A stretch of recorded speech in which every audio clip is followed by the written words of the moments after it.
Hey everybody, I'm going to lecture about Chapter 3 now, just to review the information. And I will also make a short video explaining the exam and the review sheet and how to take an exam online. Um, I'm also posting this for the seated 114, so don't worry about that. All right, so we're talking about Chapter 3, Ancient Egypt from Narmer to Cleopatra. We actually won't get to Cleopatra because I've pushed her to the Greek section because she was a Greek. And we'll talk about that later.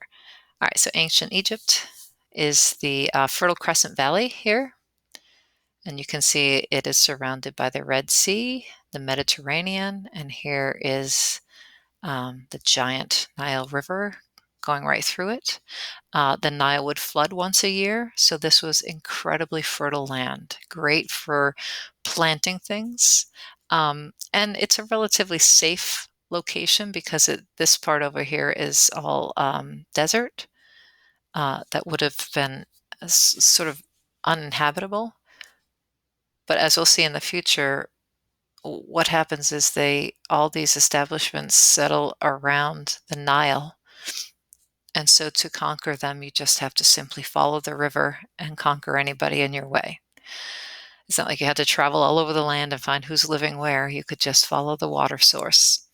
The Nile flows north, so the upper Egypt is actually where we might think Lower Egypt should be. It flips because it is named after the way the water flows, which is downhill. So to ancient Egyptians, the water's flowing downhill to Lower Egypt, so Upper Egypt must be higher. So it seems more south to us. We're going to look at hieroglyphics as the new writing. We'll talk about the Rosetta Stone, and then all of these dynasties. But for us, we're going to have pre-kingdom, Old Kingdom, but really ancient Egypt is fine with me. So, and just to show this idea, like from the last chapter, it's still a convention of showing domination over your people, or taking land by domination. It's not suddenly something that disappears. Certainly, these dynasties are warring dynasties, and power comes and goes. So the first thing we're going to look at is the Palette of Narmer. You can see here we have the front and the back. And a palette is really meant to be something that mixes makeup, that you mix makeup in. So this little depression here, these would have been much smaller than this is. This is like a commemorative palette, if you wanted to call it that, or a royal portrait.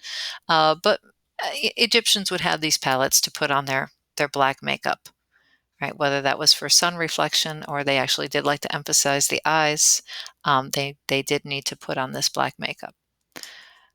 All right, so Narma around 3100. So as I just said, a series of kingdoms are stretched along the Nile, and Narmer conquers all of them one by one. So what he does is he conquers Lower Egypt and Upper Egypt, and he unifies, in quotes, Egypt. They're unified by one ruler who takes over by force, and you can see him taking over by force right on his palette. He has the hierarchical scale. He's much bigger. He is, this guy's, he's pulling his hair. The guy's still in twisted perspective, though, and so is Narmer. And he wears the crown of Upper Egypt, the white crown. And that means he is in this conquering Lower Egypt. Right, and you can see he has a sandal bearer here, which indicates that Narmer is a divine person or divinity. We have the figure of Horus here, and then we have the papyrus plants. Egyptians make paper, and we'll look at the Book of Dead. So these are Egyptian things that would have been around, and Upper Egypt would have had a lot of papyrus. So there he is conquering them. And then we have the back of it. The depression for the makeup is now being made by these serpentine necks on what looks like either um, baboon or kind of lion feet too, bodies, lion heads. It kind of looks like. Um, so this sort of intertwining shape, probably indicating the unification of Egypt. And then we have Narmer again here, now wearing the crown of Lower Egypt, showing defeating Upper Egypt. So he's having it both ways, right? He's the king of both, and he conquered both. And you see here is kind of gruesome. These are all the people who have already been killed, and they're headless, and their feet are between their feet, or their heads are between their feet. And then we have these figures carrying the spoils of war on sticks. Some of them seem to be bodies. So by brute force, and we've seen that again, this would make a great comparison to another um, object we looked at. Shows uh, a king subjugating his the land he's taking over. All right, so we have this: the pharaohs become god king, and we can call them. You can call them kings. Most of them become pharaohs, which means they're intricately linked with the gods, and they are the sort of the go-between for people and gods. The Old Kingdom has a great social economic expansion and consolidation, and it's here that we get the first great building projects. So some of these projects will be, a lot of the projects we're going to look at were for the dead, and we'll talk about the Egyptian religion 1 minute. So this is a mastaba, which means house for the dead. And these are many mastabas just kind of lined up, right? A lot of these are around other bigger places like the pyramids, or other complexes like the ziggurat we're going to look at would have mastabas there for other people, not just the king. So these mastabas, you would go in, and there would be a chapel, a false door. So here's the chapel, a false door here. The false door didn't go anywhere. That was for the Ka, we'll talk about. There would be a chamber for a statue of the deceased, a Ka statue. And the whole thing would probably be decorated with paintings, hieroglyphs, and you would have the altar would have offerings on it, right? And down here is the burial chamber, which would also be decorated and possibly have scrolls of the books of the dead in there. So why all this sort of secrecy and thick walls and tunnels? It is because Egyptians believe that the Ba is what we think of as a psyche or spirit, and this is what does leave the body. All right, it's often depicted as the deceased head on a bird's body. You can see here on the right that these women have the same face and hairdo. This is the person who has died, usually shown in white, and then this is her Ba, represents her Ba. So she's sort of like high-fiving it, like, go away, go away now. All right, and then the Ka is a life force or energy that remains with the body. So in order for this to live on and on and on, you need to house it and protect it.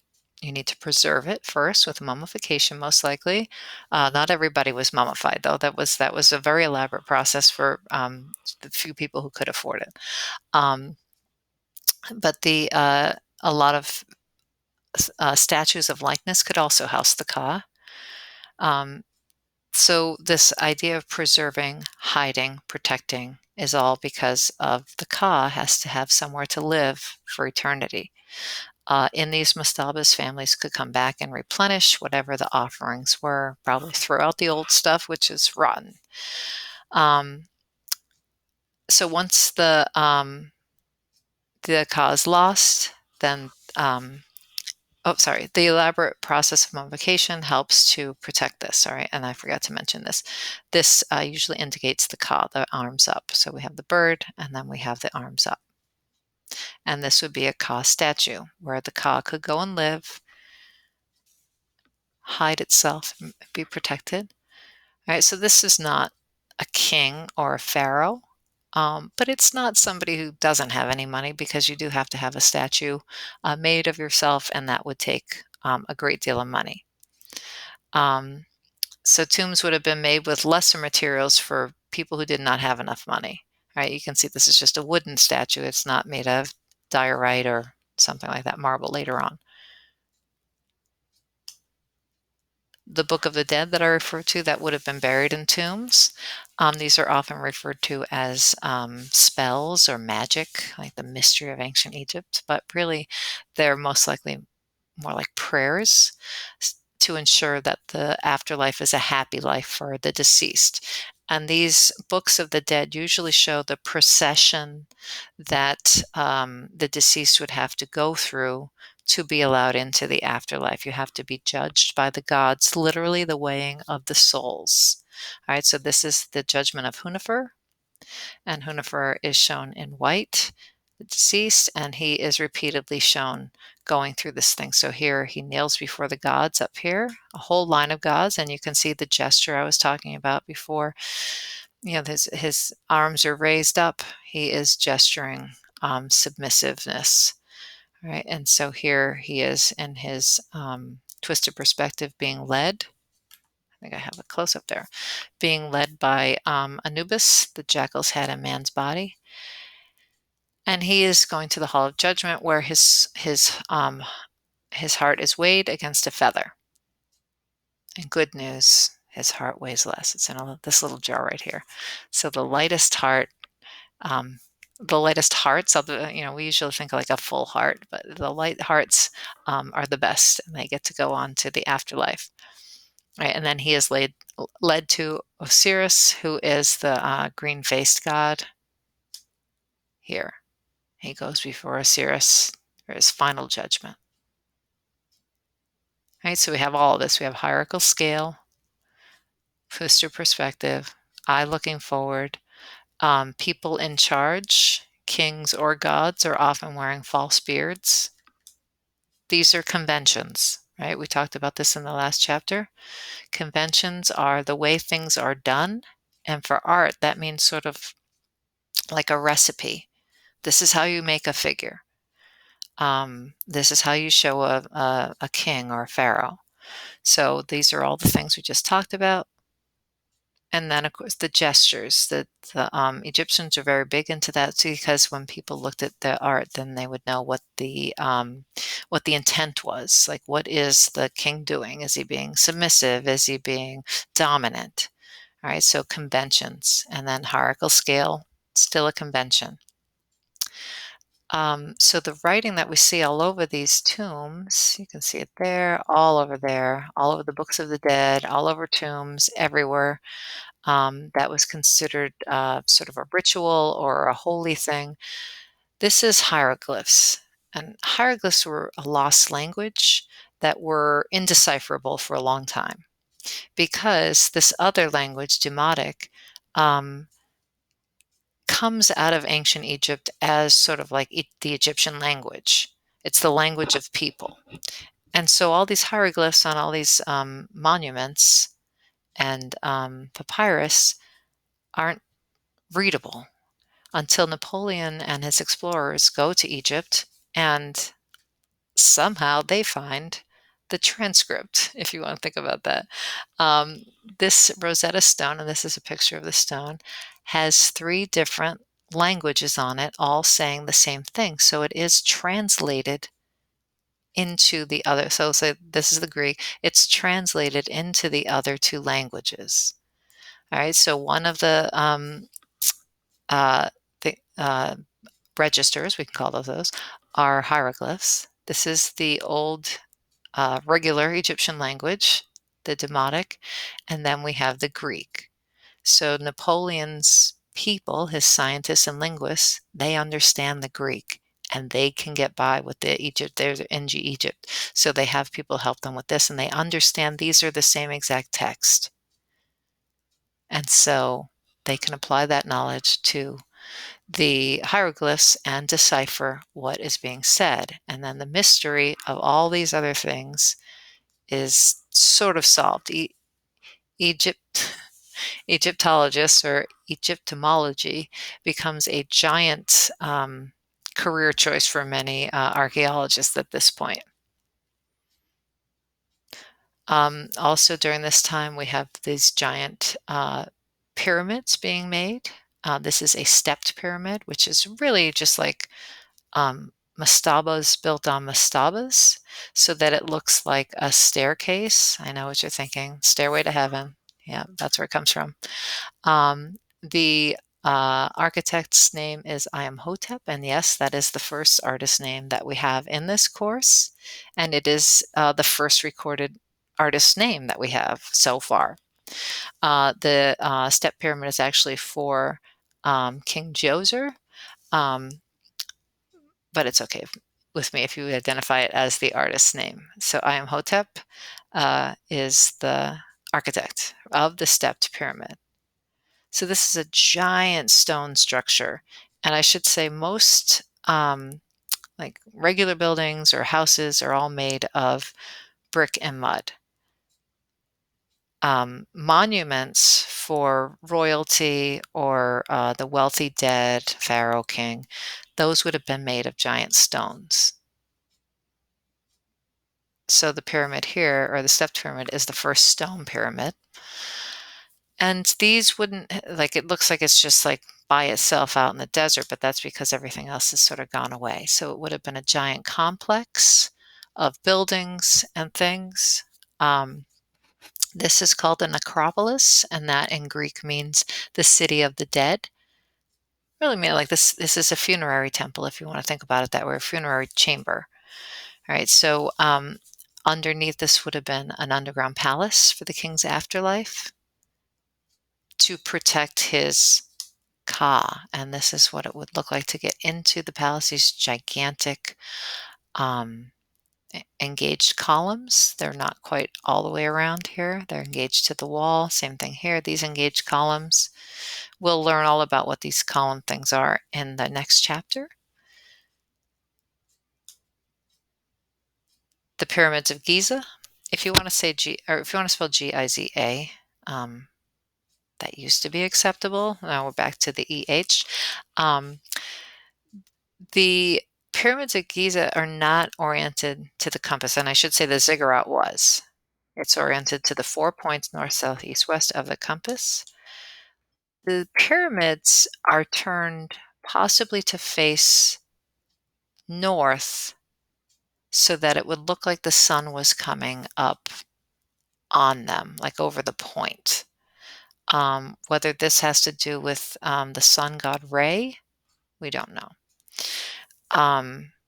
These are giant stone monuments built over 3 different generations of pharaohs. We have Khufu. He's the Great Pyramid was built from him, and he is the father.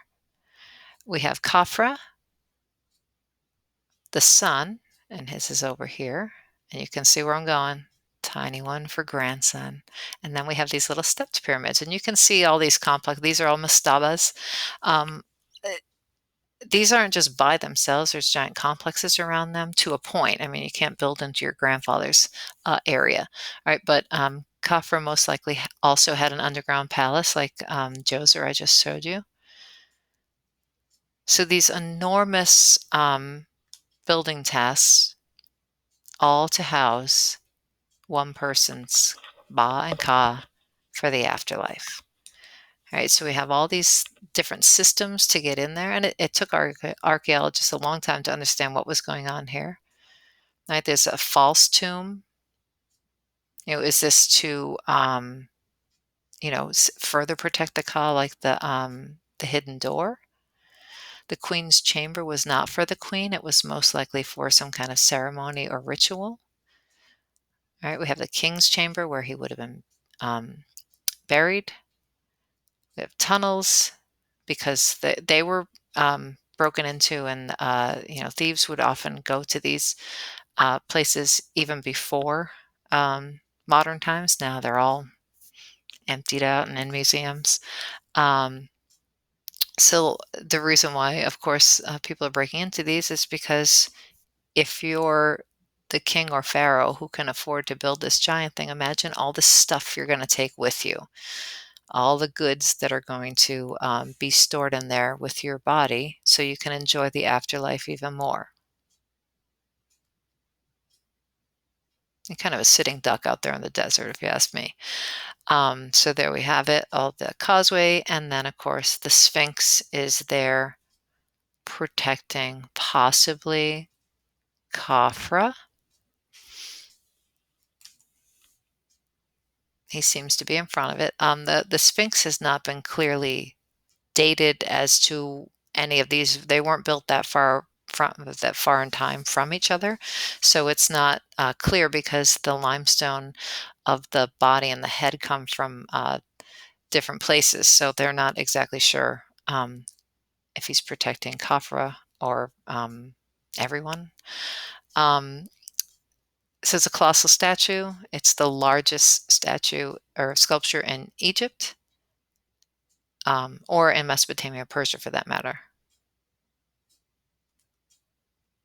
And here's what it looks like when you see it at a different angle.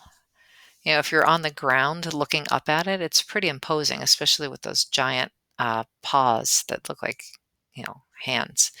Um, but that's not the only Sphinx. Sphinxes are in other places. This is just the Great Sphinx, and here's another example. Right, so we have a lion body with wings and the leader's head. And this leader, if it's Khafra, is wearing this headdress is the linen crown of the king. And he still has that faraway stare and large eyes. This is a diorite. You can probably recognize that material from our little friend Gudea.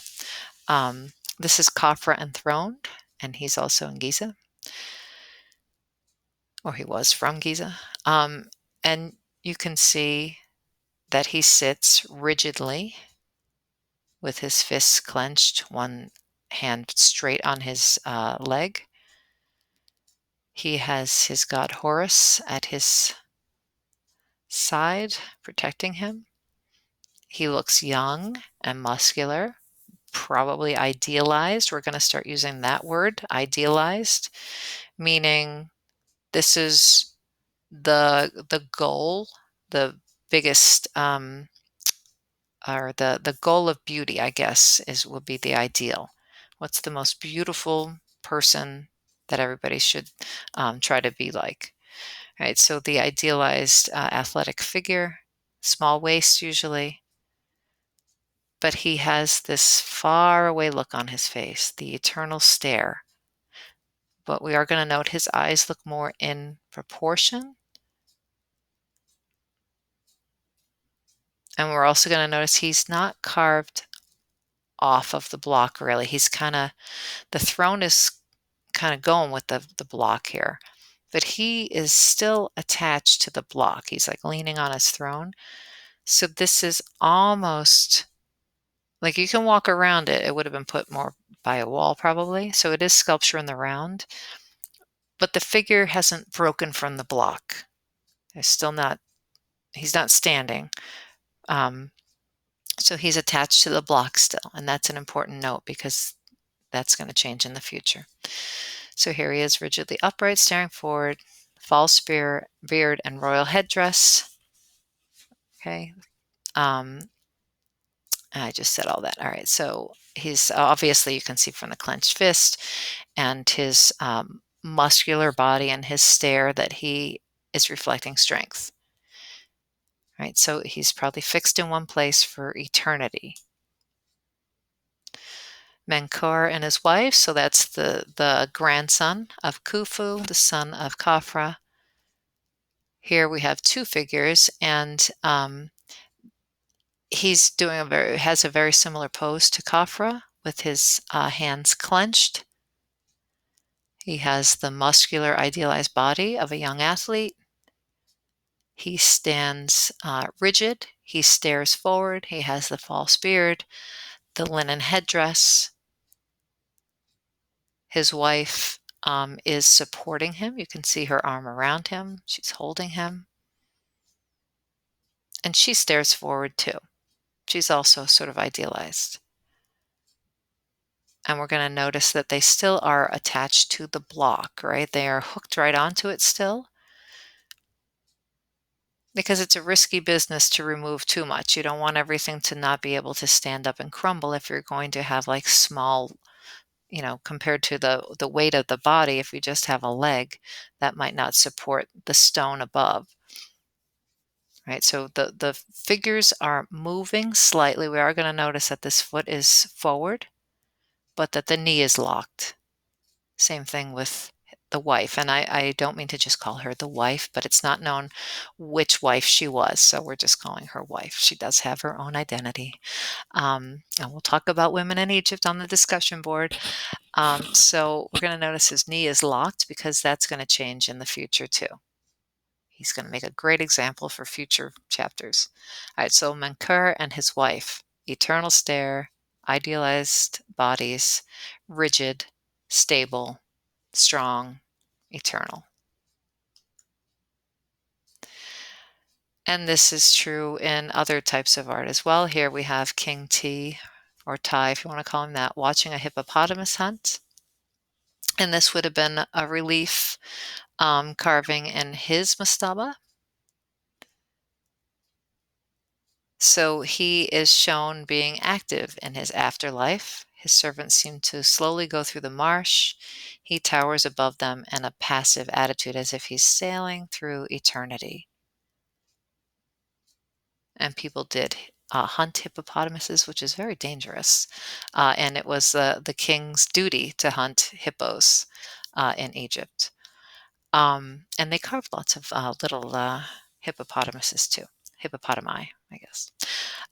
Non-royal portraits are much more naturalistic, right? I just talked about the canon of how things are done.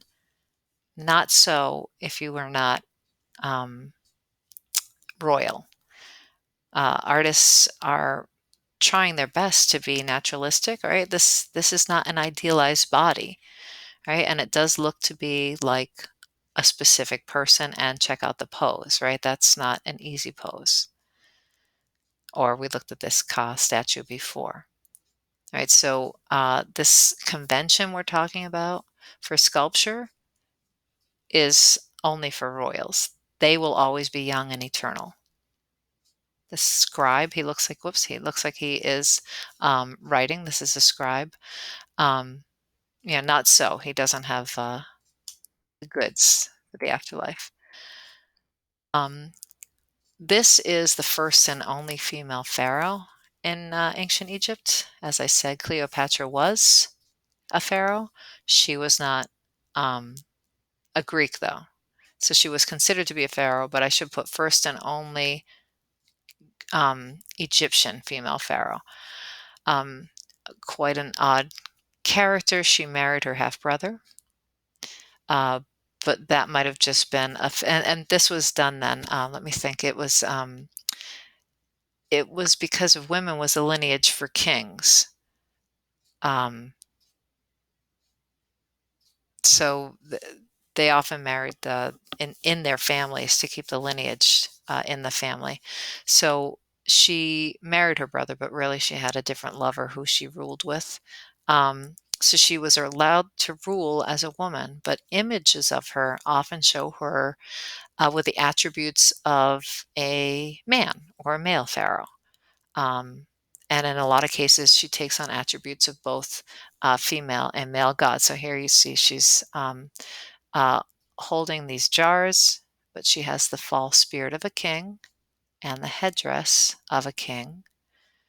And she looks to be anatomically more like a male. Her face, it sort of looks a little feminine, you can see, but we know it's Hatshepsut because of all the writing and the history that comes down. She built a gigantic temple into a mountainside. So this giant complex of ramps to get up and up and up, almost like a stepped pyramid, but a very grand stepped pyramid all the way into the mountain. and this would have continued into the mountain to protect her in the afterlife. Right, and this had lots of different outlying buildings and things. And we're going to notice all these giant statues and columns. And this little one over here is another pharaoh's. Like she kind of dwarfed his. She was like scooted to the side there. Well, now we get to my favorite person in art history, to be honest with you. You would think it would be Van Gogh, but it is not. Akhenaten. Amenhotep IV takes it upon himself to declare that Aten, a god, is the one and only God. After centuries and centuries and centuries, hundreds of centuries of being pantheistic, one pharaoh decides that only one God shall be worshipped. He probably had some kind of vision, or if it was a political move, it was a pretty savvy one. You take away the religion and change the imagery, you own the people. That's called propaganda, but we'll talk about that in the future. Aten, the god, is the solar disk itself, this thing here. Ra flies the disk across the sky. So Ra, we always say, is a sun god, but really Aten is the actual sun. Ra is like sort of like the system of how the sun works. Aten bans worship of all other gods, and Egypt becomes monotheistic. And you see here Aten shining down upon this figure who is bigger, so we know that's the king, and then his wife, and then attendants. The sun has like little helpful hands at the end. You can see almost these human hands, like he's reaching down. So God has said, "It, let it be so." All right. Amenhotep changes his name. Notice that Aten is in his name to means the son of God, the son of the sun god. And this is a sculpture of Akhenaten. What has happened to our Egyptian conventions? He has a very elongated face, which he did in real life. They have skulls of either him or somebody very closely related to him, according to DNA. He did have a very long face, but probably this is very stylized. It probably wasn't that thin. We have the narrow waist, but he's often showed with like a pot belly, which is odd. His arms are very often kind of scrawny, so the proportions are really elongated in his art. So he doesn't just change the religion; he changes the images. He changes the conventions. That's a bold move, I would think. So here he is with the crown, and you can see his long face, his scrawny arms, his thin waist, his belly that hangs down. Right, he looks very out of proportion, like his legs are, well, I don't know, I guess they're about the right length, but his ankles look a little too thin. And then his wife looks a little bit more in proportion, but she also has a little bit of a tummy. Does this mean we're going to look at other time periods where if that meant you were healthy or wealthy, if you had a lot of food, then you could get a bigger belly. So is that what he's showing? But the rest of him is so scrawny. This is his wife, Queen Nefertiti, and this is a portrait bust of her. And this is odd because there are not many portrait busts at all. They're really not seen in Egyptian art. Right? This is a later thing. This is more like a Greek and Roman thing. This was found in a workshop, so it may have been the model from which other portraits were made. So the queen and the king don't have time to go and sit for these artists over and over again. So what might be happening is they create these models, they sit for them once, and then they use the sculpture that they've made the likeness of over and over again as the model now. So this is most likely that. She would have had an eye in there. That's not on purpose. So she's lost her eye there. But she's also stylized. She looks a lot more naturalistic, but you can see how long her neck is. So elongation and her head seems to be rounded up here in the crown. Well, that's way too long. Her head should be like more like in here. So she's stylized as well. What does this mean to them? We don't know. And this is probably the oddest portrait, family portrait ever in art history. Akhenaten with Nefertiti, we just saw both of them, their sculptures, and their three daughters. And you can see Akhenaten holding one daughter, kissing her with his scrawny little arms, his very elongated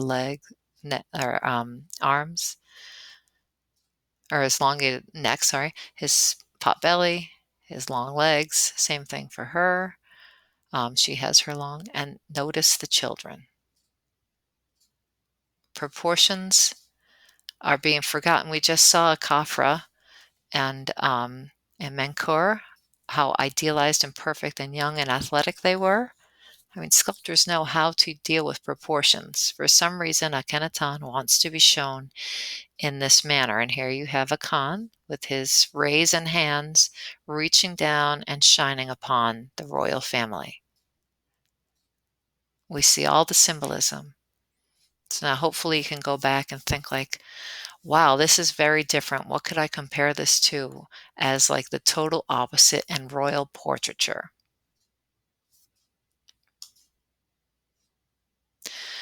I'm sure you know who this is. Most people do. This is our King Tut, or Tutankhamun, as he's called, or the Boy King, he was called sometimes, because the most famous thing about King Tut is he died when he was 18 or 19. Your book says 19, other places say 18. Let's say 18 and a half he died. This is his golden death mask. And other than die young, he did one other thing, and that is he changed all of the artwork back to the way it was. Forget that style. All the gods are coming back. We're pantheistic again. And it's like Akhenaten never happened. All right, so this is the death mask of Tutankhamun. It would have been put over his mummy. And then this is the innermost coffin from his tomb. He was the son of Akhenaten, not with Nefertiti, but from another wife. And this actually was not known for a very long time. Again, they're doing DNAs on these mummies and skulls and things.